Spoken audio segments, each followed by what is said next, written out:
ఈరోజు లంచ్లోకి నిన్న హార్వెస్ట్ చేసిన గోంగూరతో పప్పు ప్రిపేర్ చేశాను. నేను రెగ్యులర్ ఎప్పుడు గోంగూర పచ్చడి లేదంటే చికెన్ గోంగూర ఇవి మాత్రమే వేస్తాను. ఈ పప్పు కూడా ఈరోజు కొంచెం రెగ్యులర్ స్టైల్లో కాకుండా కందిపప్పు, అలానే కొంచెం పచ్చిశనగపప్పు, తర్వాత గోంగూర, కొంచెం ఎక్కువ క్వాంటిటీలో పచ్చిమిర్చి, కారం, పసుపు ఇవన్నీ వేసి కుక్కర్ పెట్టేశాను.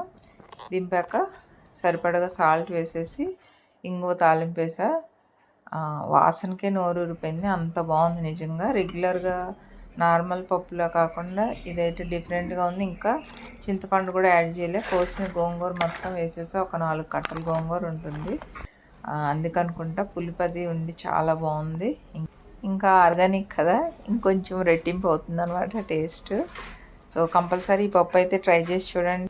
అలానే వీడియో నచ్చితే లైక్ చేయండి, షేర్ చేయండి, ఛానల్ అయితే సబ్స్క్రైబ్ చేసుకోండి.